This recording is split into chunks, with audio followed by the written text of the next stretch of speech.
वासांसि जीर्णानि यथा विहाय नवानि गृह्णाति नरोपराणि तथा शरीराणि विहाय जीर्णानि अन्यानि संयाति नवानि देहि। जिस तरह से यह देही, यह मनुष्य, ये आदमी वस्त्रों के मलिन होने के बाद जो है वो अब पुराने वस्त्रों का परित्याग करके स्नान करके स्वच्छ धुले हुए नए वस्त्र धारण कर लेता है, तथा वैसे ही ये जो देही है, ये जो शरीरी है, ये जो आत्मा है, प्रारब्धवश कई बार ऐसा होता है कि किसी की मृत्यु जो है वो बहुत यंग अवस्था में हो जाती है, तो उस समय तक तो उसके वस्त्र पुराने नहीं हुए होते हैं, वो तो एकदम बिल्कुल यंग है, नौजवान है। तो ये जो शरीर हमें प्राप्त है ना, एक्चुअली ये प्रारब्ध कर्मों के वजह से ये हमें शरीर मिला हुआ है। तो जब तक इस शरीर का प्रारब्ध है तब तक ये शरीर रहेगा, और जो ही इस शरीर का प्रारब्ध पूरा हुआ कि फिर जो है इसकी व्यवस्था वो जीर्ण हो जाएगी, और चाहे ये 30 साल का हो, चाहे 60 साल का हो, चाहे 120 साल का हो, ये शरीर छोड़ जाएगा।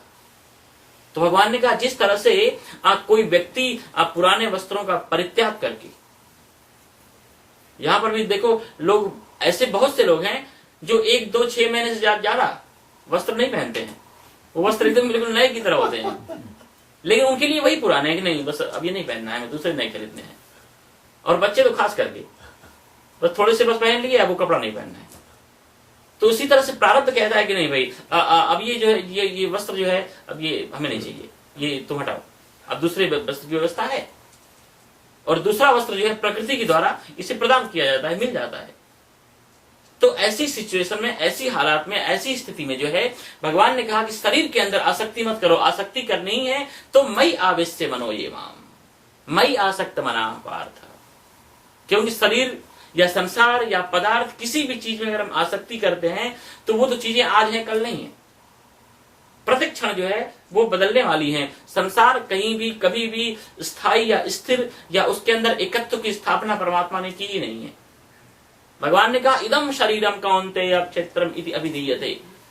हे पार्थ, यह शरीर इदंता से भगवान ने बताया है, यह इस तरह से जैसे कि किसी वस्तु के लिए, किसी पदार्थ के लिए, किसी सामान के लिए कोई व्यक्ति कहे कि यह, अब यह कहने का मतलब यह है कि वो यह है, जो मैं हूं वो यह नहीं हो सकता, और जो यह है वो मैं नहीं हो सकता हूं। हमने यह को मैं मान लिया है, और जो मैं है, जो वास्तविक हमारा जो होनापन है, जो हमारा जो अस्तित्व है, जो वास्तविक हम जो आत्मवान हैं, उसकी मैं पहचान ही नहीं है।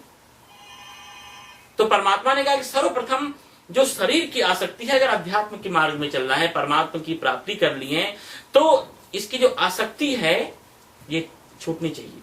आसक्ति का मतलब ये नहीं कि इसका हम ख्याल नहीं रखें, इसको वैसे ही सजाओ, वैसे ही संवारो, वैसे ही इसको स्वच्छ रखो, वैसे ही इसको हमें पवित्र रखना है, क्योंकि यही साधन है परमात्मा तक पहुंचने का, धर्म के लिए, अध्यात्म के लिए। अरे धर्म, अर्थ, काम, मोक्ष चारों का जो है मूल कारण ये शरीर ही है, लेकिन इसको अच्छी तरह से इसकी देखरेख करनी है, इसकी सार संभाल करनी है, हमें साधन की तरह स्वयं मान करके नहीं, स्वयं मान करके करेंगे तो फिर हमेशा शोक संतप्त ही व्यक्ति का जीवन होगा। एक समय ऐसा था कि देखो आप 3-4 साल के बच्चे थे, क्या मस्ती थी, क्या कोई चिंता ही नहीं थी, न खाने की, न पीने की, न पहनने की,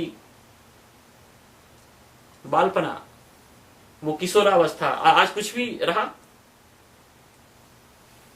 अब उसके लिए शोक करने के लिए बैठो कि क्या वो मस्ती के दिन थे, कॉलेज लाइफ बिफोर मैरिज, वही झील, वही बगीचे, अब आपको पहले की तरह से आकर्षित नहीं करेंगे लेकिन पहले ऐसे अट्रैक्ट करते थे। तो ये तो जैसे कि कोई यात्री मुसाफिर ट्रेन से निकलता जा रहा हो और सारे स्टेशन, सारे पनघट, सारे जगह, सारे बाजार छूटते जा रहे हैं, पीछे छूटते जा रहे हैं। तो ये तो हमारी यात्रा अनवरत चल रही है, अनवरत चल रही है। चलो वो ट्रेन भी तो अलग अलग जंक्शन के अनुसार कहीं आधे घंटे, कहीं 2 मिनट, कहीं 5 मिनट रुकती है, लेकिन ये हमारे जीवन की जो रेल है कहीं भी आज तक स्टॉप नहीं हुई। सब कुछ इसमें पीछे छूटता जा रहा है, सब कुछ पीछे छूटता जा रहा है। देखो आपने शुरू से ही न जाने कितने लोग आपको मिले होंगे, बहुत समय तक आपकी इस जीवन की रेल में बैठे होंगे। कोई 5 साल, कोई 2 साल, कोई 10 साल, फिर उतर गए, फिर नए लोग आ गए।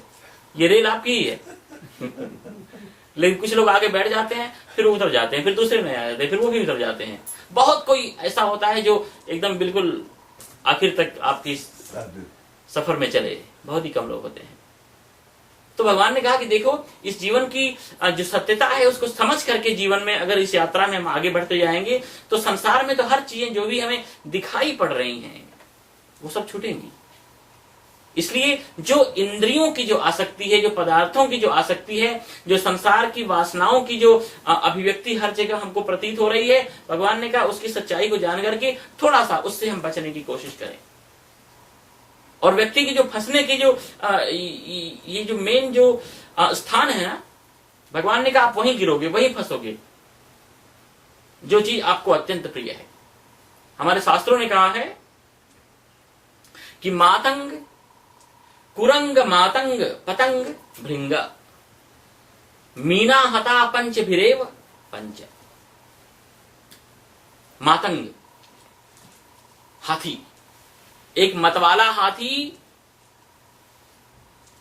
अलमस्त होकर के उन्मुक्त विहार करता था जंगल में, वनराज कहलाता था। अपने पूरे के पूरे बड़े कुटुंब के साथ जल विहार करता था, क्रीड़ा करता था, बड़े बड़े वृक्षों को उखाड़ करके फेंक देता था। और किसी राजा के मन में लोभ जागा कि हमारा इतना बड़ा ये राजमहल है, कम से कम इसके सामने एक हाथी तो होना चाहिए। और राजा के सेवक जो है वो जंगल में आए और उन्होंने एक बहुत बड़ा गड्ढा खोदा और एक बहुत नकली चमड़े का हाथी बना करके जो है वो वहां पर रख दिया।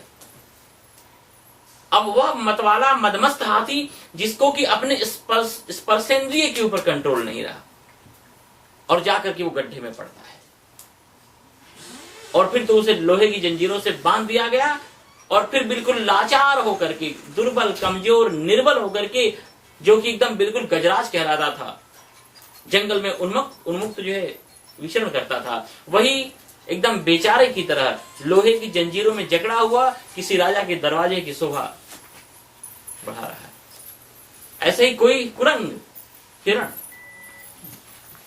एक ऋषि ने देखा कि उछाल छलांग मारता हुआ जो है भागा जा रहा है, और किसी के मनमोहक मुरली की धुन से आकृष्ट होकर के जो है वो उसके इतने समीप गया, और उस बंसी बजाने वाले व्यक्ति के मन में कुछ कलुषित भावना थी, उसने एक रस्सी फेंकी और उसको बांध लिया। और वह जो कि उसके संगीत के ऊपर, कर्णेंद्रिय के ऊपर कंट्रोल नहीं रहने की वजह से वह हिरण भी बांधा गया। ऐसे ही पतंग भी किसी जो है वो दीपक की रोशनी को देख करके और उड़ा, उसके रूप में मुग्ध होकर के लोगों ने कहा कि पतंगे मत जाओ, जल जाओगे। इस दृश्य को देख करके कवि ने कहा कि शाम से समापे बौछार है परवानों की, इतनी दीवानी ठीक नहीं, ये कौन कहे नादानों से। इजहारे मोहब्बत करते हैं, इतने महंगे नजरानों से जल करके मर जाते हैं, लेकिन रूप का ऐसा मोह के अंदर में जाकर के मर गया। और ऐसे ही एक जल में विहार करने वाली वह मछली, किसी ने जो है वो आटे की गोलियां बना करके और उसमें कटीला एक तार लगाया और जल में फेंका, और अपने स्वाद के ऊपर कंट्रोल नहीं रख सकने के कारण उसने सीधे जाकर के अपने मुंह में उसे पकड़ लिया, और वो भी ऐसे मारेगी। और ऐसे ही भौरा भी। तो ये सारे के सारे जो लोग हैं ये केवल एक एक इंद्रिय के मोह में इस तरह से पकड़े गए, मारे गए, फंसे गए। ऋषि कहते हैं कि बड़े आश्चर्य की बात है कि ये मनुष्य तो ये 5 के 5 इंद्रियों में फंसा हुआ है। स्पर्शेंद्रिय हो, चाहे देखो स्वाद इंद्रिय हो, चाहे आंख के द्वारा रूप का आकर्षण हो, चाहे स्वाद का आकर्षण हो, तो किस तरह से इसका कल्याण होगा। इन जितने भी ये हमारे विषयों की जो कमजोरी है, इनकी केवल अगर हम इनका शुद्धिकरण करते हैं, ये सारे के सारे विषय तो समाप्त नहीं हो सकते हैं, लेकिन इसको हम बदल सकते हैं। कभी कुछ अच्छा खाने का मन करे, कोई हर्ज नहीं है। अच्छे से अच्छे जो भी व्यंजन आपको पसंद है आप बनाओ, और पहले उन्हें परमात्मा को समर्पित करके खाने की आप आदत डालोगे ना, तो बेकार का कचरा खाना ही आपका बंद हो जाएगा। लेकिन लोगों की आसक्ति तो इतनी बढ़ती गई है कि अब तो लोग भगवान का भोग भी लगा रहे हैं पिज्जा का। कहां तक उनको रोकोगे? अब लोग प्रसादी में ही दे रहे हैं, वो टॉफी, वो चॉकलेट और अलग अलग जो चीजें मार्केट में मिल रही हैं। मैंने कहा भैया ये क्या कर रहे हो? भगवान को भोग लगा रहे हैं। ऐसी चीजें आ गई हैं। तो जो भी खाने का मन करे कोई बात नहीं, भगवान को चढ़ाओ, तुम्हें निवेदित भोजन कराई, प्रभु प्रसाद भूषण पट धरे। परमात्मा को समर्पित करके भगवान ने कहा कि यद तपस्यसी, अरे यद स्नासी, यद करोसी, यद जुहोसी, ददासी, यद तपस्यसी कौन्तेय तत्कुरुस्व। कोई भी चीज जो भी आपको प्रिय लगती हो, कभी स्पर्शेंद्रिय इतनी प्रबल हो उठे, कभी पहुंच जाओ भगवान शिव के मंदिर में और जाकर के उनको हक करो, उनको भेंटो। भगवान के किसी विग्रह को अपने हाथों में लो और कहो कि हे परमेश्वर, ये मेरी स्पर्शेंद्रिय ऐसी वासना हमारे मन में जगा रही थी और इस वासना को तो तुम ही दूर कर सकते हो। और भगवान को गले लगाओ, भगवान को स्पर्श करो, भगवान को छुओ। देखो कुछ समय के बाद वो आपकी जो वासना है खत्म हो जाएगी। कभी कुछ देखने का मन करे, भगवान के श्री विग्रह को देखो। भगवान के श्री विग्रह की रूपरेखा जो शास्त्रों में बताई गई है, क्या शांताकारम भुजग शयनम पद्मनाभम सुरेशम विश्वाधारम गगन सदृशम मेघ वर्णम शुभांगम लक्ष्मीकांतम कमल नयनम योगिभिर ध्यान गम्यम वंशिक विभूषित करान नवनीरदाभात पीतांबरात अरुण बिंब फलात धरोष्ठात। तो परमात्मा के जितने भी स्वरूप हैं, परमात्मा की जो छवि है, परमात्मा का जो वो अस्तित्व है, परमात्मा की जो उपासना है, वो हमारे मन के अंदर से भड़कती हुई वासनाओं का शमन करने में पर्याप्त है। लेकिन केवल अपने जीवन की गति, अपने इंद्रियों की जो दिशा है परमात्मा की तरफ केवल हम मोड़ दें बस। तो जितनी भी हमारे मन की वासनाएं हैं उसे भक्ति की तरफ हम मोड़ा दो। फिर देखो पूरा का पूरा हमारा जो जीवन है वो पवित्र हुए बिना रहेगा ही नहीं। तो परमात्मा ने दूसरे अध्याय में जो भी नश्वर नाशवान क्षण भंगुर जो पदार्थ हैं, जो प्रतिक्षण हमें अपने कमजोर इंद्रियों के द्वारा, दुर्बल मन के द्वारा अपने तरफ आकर्षित करते रहते हैं, भगवान ने उनकी नश्वरता को, उनके क्षण भंगुरत्व को बताया कि जिनके पीछे आप दौड़ रहे हो, जिनके पीछे आप भागे जा रहे हो, वो चीजें कुछ भी स्थायी नहीं है, कुछ भी स्थायी नहीं है। एक व्यक्ति कहीं गया दुकान पर कुछ सामान लेने के लिए, तो उसने कहा कि मान लो इस सामान अगर ठीक नहीं निकला तो उसने कहा ठीक नहीं निकला तो वापस कर जाना। तो उसने कहा ठीक है। अब नया नया व्यक्ति था, वो वहां से निकलने लगा, तो घर पहुंचा और सामान अच्छा नहीं निकला। तो घर वालों ने कहा कि अरे भैया जब कहाँ से लेके आए हो, दुकान तुम पहचानते हो? उसने कहा मैं पहचानता हूँ अच्छी तरह से, मैंने देखा उस दुकान के सामने गाय बैठी हुई थी। अब वो गाय की पहचान लेकर कहाँ उस वहां दुकान पर थोड़ी पहुंच पाएगा। अभी हम हमारे लाइफ की एकदम सच्ची घटना है। एक हमारे बड़े अच्छे स्नेही हैं चंद्रकांत पटेल, कैलिफोर्निया के। एक्चुअली जो दादा भगवान एक संप्रदाय निकला हुआ है नया नया ना, तो दादा भगवान के जो बड़े भाई हैं उनके ये दामाद हैं। तो बहुत ज्यादा उनकी निष्ठा उन सब चीजों में तो नहीं रही, लेकिन मेरे बड़े प्रेमी हैं। हमेशा हमारे गाजीपुर जा के एक महीने रहते हैं हमारे स्कूल में, और अभी एलए में है। तो बड़े मस्ती वाले। तो जब भी हम वहाँ कैलिफोर्निया में होते हैं तो बस अपनी गाड़ी लेकर के और अपना छोटा सा सूटकेस लेकर के मेरे साथ ही तब तक वो रहेंगे। और जैसे मैं जिनके यहाँ घर पे मैं रहूंगा ऐसे ऊपर, तो नीचे वो बिछा कर सो जाएंगे इस तरह से। और बहुत ही भोले वाले, उनको सभी जानते हैं फ्रीमाउंट में।